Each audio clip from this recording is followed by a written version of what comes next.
Hey, welcome back to Ping Pong Flix. My name is Chris Wong. Apparently, Ciaran Hinds, I hope I'm saying that name correctly, confirms he's Steppenwolf in Justice League and reviews new plot details. This is all coming from BatmanNews.com.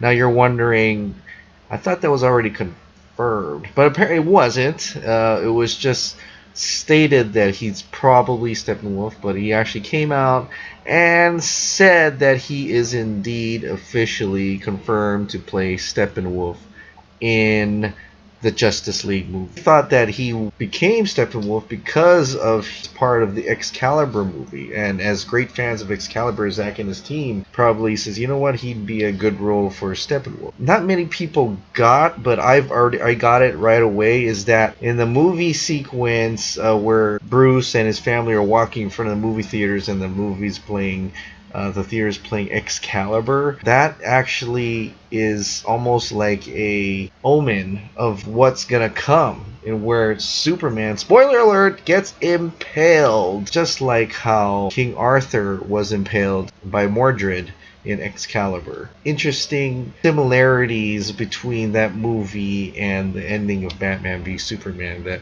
something that Zach kind of played with. I like the way he does imagery that makes you remember certain things, either in the comics or old movies or classic movies, or just imagery and religious imagery and things like that. But he did confirm that he is a motion capture for Steppenwolf, meaning he'll be mostly CGI. Basically, they're going to construct something digitally, and then they'll use my eyes and mouth. He also offered some new details about Steppenwolf.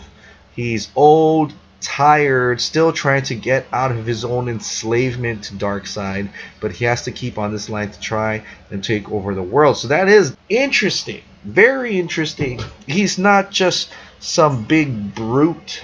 He has some character to him, and this is one of the cool thing about the DC Extended Universe, especially Zack Snyder's films. Like in Man of Steel, Zod had a lot of depth and layer to him. A great villain is when you can believe him. In case of Zod, you see why he wanted to bring back his own world. He was in tune with Krypton. It's in his blood. He was born for this, and so he cannot be able to do anything else. He cannot divert from the path that he was already chosen to be doing. There's so many layers within these villains. They're not just want to take over worlds or things like that.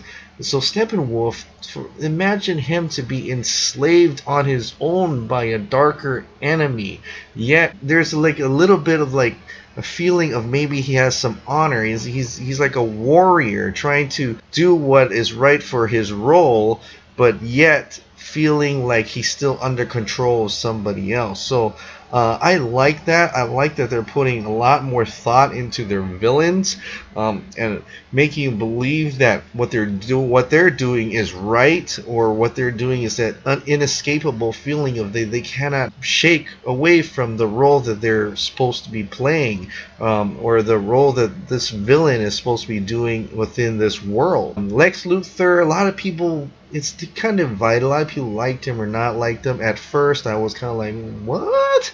Because I'm not used to that kind of Lex Luthor. But then after watching like 20 and 20, 30, 40 times, I start to understand where he's coming from. And I realize what kind of Lex Luthor, what they were trying to bring to the screen. And that type of layers of that villainy on the big screen. You start to really look into all his dialogues and his words that he says, and you realize how much depth he has into his character, how much he's actually telling you about himself without actually point blanking telling you outright what he is supposed to be. It's the rewatchability of these films that makes it's so much worthwhile. And I think a lot of these hardcore fans who are of the DC Extended Universe, just like myself, we go back and watch it. We can always find and capture new feelings, new thoughts of these characters that we've never really thought about, or even it doesn't convey naturally at first, but rewatching it, you start to see it. You start to see the layers. You start scraping away at the surface and realize it's a much deeper and great story underneath of already something that's pretty great on the outside surface. Don't get me wrong, but Ciarán Hinds seems like a phenomenal actor. I've only seen him in some films where he's like a side character, so I haven't really seen him in Game of Thrones. I don't watch Game of Thrones. I know, I'm sorry, but I don't. I haven't gone to it. But it seems like a good place where they got some big name actors doing these villain roles. It's not just some. It doesn't seem like a one shot thing. I mean, it could be. I don't know what's the fate of Steppenwolf in this, but it looks like it's going to be adding to something else entirely, especially when Darkseid shows up. And whoever plays Darkseid, it's going to be. It's going to have to be a big, not big guy, but a powerful.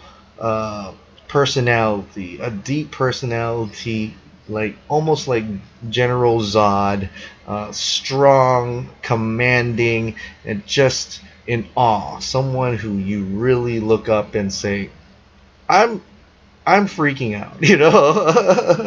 I am not gonna go up against this guy. This is the dude. Leave that to Superman. You know what I mean?